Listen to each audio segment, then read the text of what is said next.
Hello, Taurus. My name is Jason Augustus Newcomb, and I am going to give you a general reading of the energies flowing through your sign in the month of June 2016. The system that I'm going to use is something called Geomancy. And Geomancy is one of the oldest divination systems in the world. It's often called Terrestrial Astrology. It's also considered one of the more accurate reading systems in the world because you're asking for wisdom directly from the anima mundi, or soul of the world, right at its source. And so to begin with, we need to establish four mother's symbols for you, and they're going to appear right there, yes. The four mother symbols for you are Populus, Cauda Draconis, Populus again, and Puella. Now, of those, Populus is considered to be a fairly neutral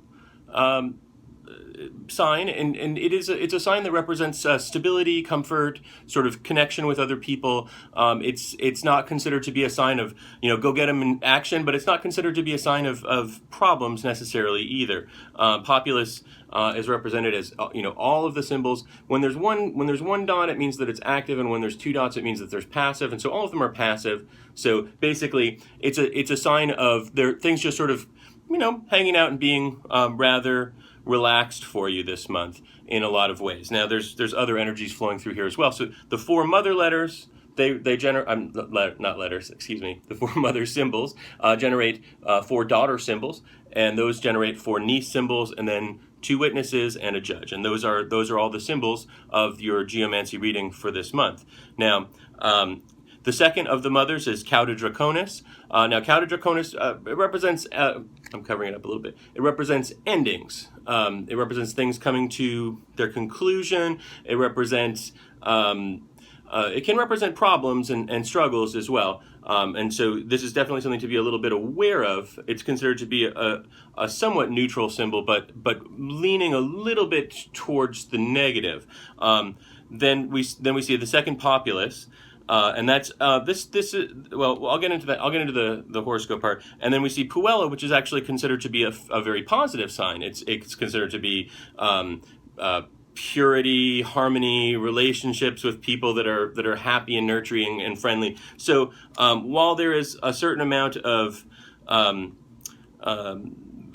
things coming to an end with the Cauda Draconis, we see a lot of positive energy in here as well, the Populus energy being rather calm and the Puella energy being very sort of nurturing. So altogether, it's a relatively benign beginning. And then we see the four daughters are Acquisitio, Rubius, Acquisitio, and Tristitia. So we see Acquisitio repeating itself twice there in both in the same way that Populus repeated itself in the first one. And Acquisitio is considered to be a very favorable one. It indicates that you're going to be gaining things coming into your life. Acquisitio, we see the symbol, it's like things are coming into your life, manifesting downward into your life. It's a very positive one.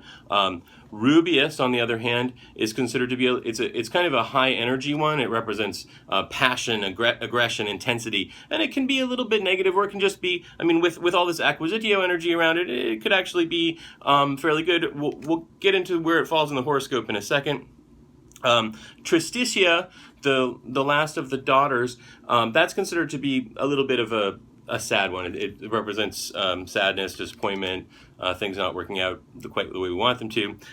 Then the four nieces are Cauda Draconis. Again, we already talked about that one. Puella, positive. We already talked about that one. Tristitia, we just mentioned that one.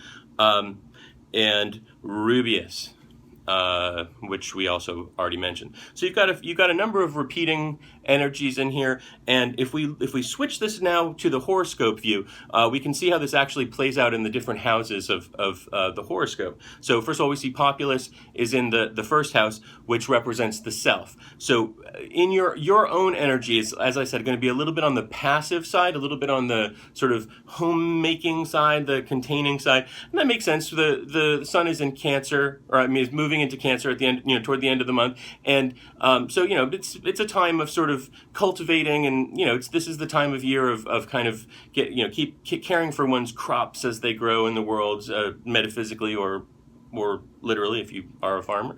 Now, Cauda Draconis comes in, and this is the money one. unfortunately, Cauda Draconis it could be good or bad. There's two possibilities. If you have been involved in a long-term situation in which you are attempting to get a contract signed, or to finish a lawsuit, or something that's gonna potentially gain you money, this could actually be a very positive one. It also could indicate the end of a certain stream of income or something like that. So just be wary of that, but optimistic at the same time as well. As far as your health goes, now Rubeus falls in the 6th house of health. Now Rubeus is going to indicate some form of inflammation, either like back pain or headaches or something like that. Something that's going to be from intensity.